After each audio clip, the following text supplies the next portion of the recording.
Lessons کے حوالے سے آپ یہ دیکھیں کہ صاحب عقل لوگ ہوتے ہیں،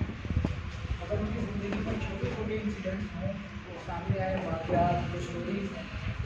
تو وہ نا اس سے بہت بڑے بڑی سمجھ کے کام کرتے ہیں، ان کے اسے ایک اچھا نتیجہ حاصل کر لیں۔ آج ہم بات کرتے ہیں سقراط کی نا۔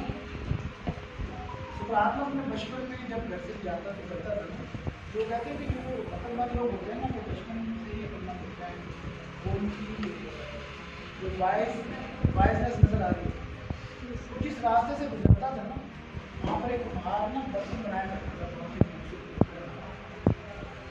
وہ جب بھی اس کو دیکھتا تھا تو وہ اس کے پاس سامنے بیٹھ جاتا تھا اور اس کو برتن بناتے ہوئے دیکھتا تھا، اور پھر نا بغیر آنکھ جھپ کے باندھے ہوئے جسے نہ کرنا کرتے ہیں ادھر آتے ہو اور اس طرح بیٹھتے ہو اور بیٹھ کے دیکھنا شروع کرتے ہو تو آپ کیا ایسی چیز ہے جو آپ دیکھتے ہو یا آپ کو ایسے کیا چیز جو ہے وہ اٹریکٹ کرتی ہے جو روز آپ آ کے بیٹھتے ہو روز دیکھتے ہو؟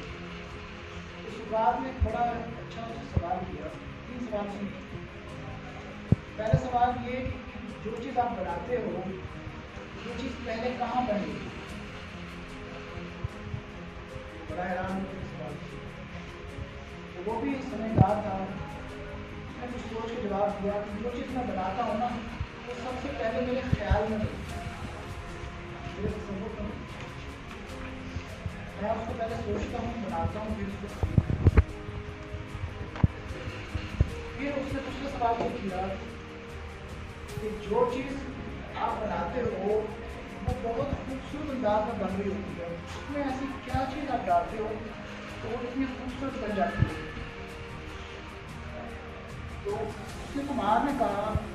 کہ میں اس کے اندر محبت ڈالتا ہوں، میں پوری دیانت داری سے خلوص سے محبت سے میں اپنی اس برتن کو بنا رہا ہوں۔ پھر تیسرا اس نے سوال کیا کہ کیا آپ کے اندر کوئی ایسی خواہش ہے جسے آپ سمجھتے ہو کہ وہ خواہش جو ہے وہ ادھوری ہے اور پورا ہونی چاہیے؟ تو وہ یہ کہتا ہے کہ ہاں میری یہ خواہش ہے۔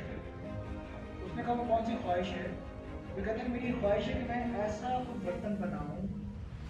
جو پہلے کسی نے نہ بنایا ہو اور کوئی بعد میں بھی نہ بنا سکے۔